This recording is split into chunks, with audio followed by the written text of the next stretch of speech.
On Caring, Part 2. 4. Consider Daniel, a college student shortly after the Deepwater Horizon BP oil spill. He encounters one of those college students with the clipboards on the street corners, soliciting donations to the World Wildlife Foundation. They're trying to save as many oiled birds as possible. Normally, Daniel would simply dismiss the charity as not the most important thing, or not worth his time right now, or somebody else's problem, but this time Daniel has been thinking about how his brain is bad at numbers and decides to do a quick sanity check. He pictures himself walking along the beach after the oil spill, and encountering a group of people cleaning birds as fast as they can. They simply don't have the resources to clean all the available birds. A pathetic young bird flops towards his feet, slick with oil, eyes barely able to open. He kneels down to pick it up and help it onto the table. One of the bird cleaners informs him that they won't have time to get to that bird themselves, but he could pull on some gloves and could probably save the bird with 3 minutes of washing. Daniel decides that he would spend 3 minutes of his time to save the bird, and that he would also be happy to pay at least $3 to have someone else spend a few minutes cleaning the bird. He introspects and finds that this is not just because he imagined a bird right in front of him. He feels that it is worth at least 3 minutes of his time, or $3, to save an oiled bird in some vague platonic sense. And, because he's been thinking about scope insensitivity, he expects his brain to misreport how much he actually cares about large numbers of birds. The internal feeling of caring can't be expected to line up with the actual importance of the situation. So instead of just asking his gut how much he cares about oiling lots of birds, he shuts up and multiplies. Thousands and thousands of birds were oiled by the BP spill alone. After shutting up and multiplying, Daniel realizes, with growing horror, that the amount he acutely cares about oiled birds is lower bounded by 2 months of hard work and over or $50,000. And that's not even counting wildlife threatened by other oil spills. And if he cares that much about oiling birds, then how much does he actually care about factory farming, never mind hunger, or poverty, or sickness? How much does he actually care about wars that ravage nations? About neglected, deprived children?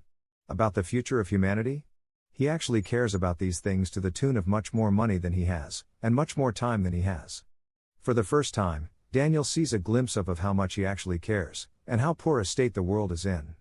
This has the strange effect that Daniel's reasoning goes full circle, and he realizes that he actually can't care about oiled birds to the tune of 3 minutes or $3, not because the birds aren't worth the time and money, and, in fact, he thinks that the economy produces things priced at $3 which are worth less than the bird's survival, but because he can't spend his time or money on saving the birds. The opportunity cost suddenly seems far too high. There is too much else to do. People are sick and starving and dying. The very future of our civilization is at stake.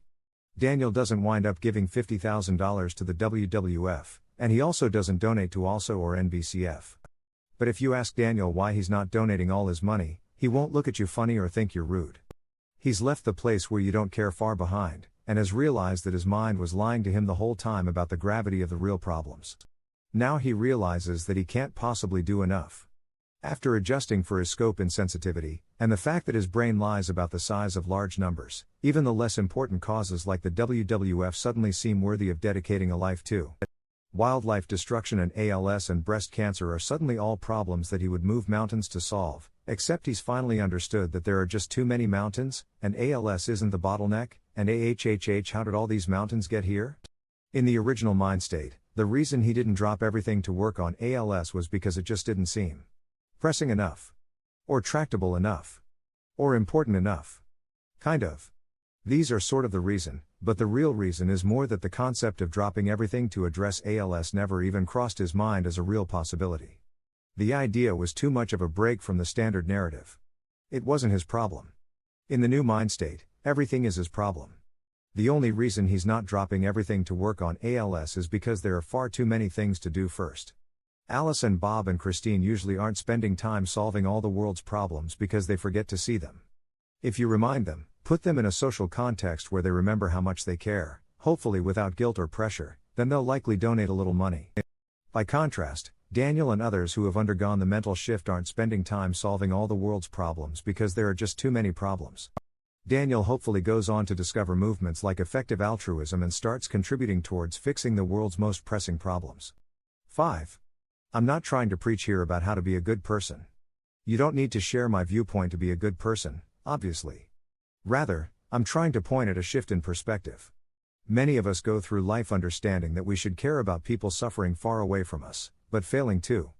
I think that this attitude is tied, at least in part, to the fact that most of us implicitly trust our internal care-o-meters. The care feeling isn't usually strong enough to compel us to frantically save everyone dying. So while we acknowledge that it would be virtuous to do more for the world, we think that we can't, because we weren't gifted with that virtuous extra caring that prominent altruists must have. But this is an error. Prominent altruists aren't the people who have a larger care-o-meter, they're the people who have learned not to trust their care-o-meters. Our care-o-meters are broken. They don't work on large numbers. Nobody has one capable of faithfully representing the scope of the world's problems. But the fact that you can't feel the caring doesn't mean that you can't do the caring. You don't get to feel the appropriate amount of care in your body. Sorry, the world's problems are just too large, and your body is not built to respond appropriately to problems of this magnitude. But if you choose to do so, you can still act like the world's problems are as big as they are. You can stop trusting the internal feelings to guide your actions and switch over to manual control.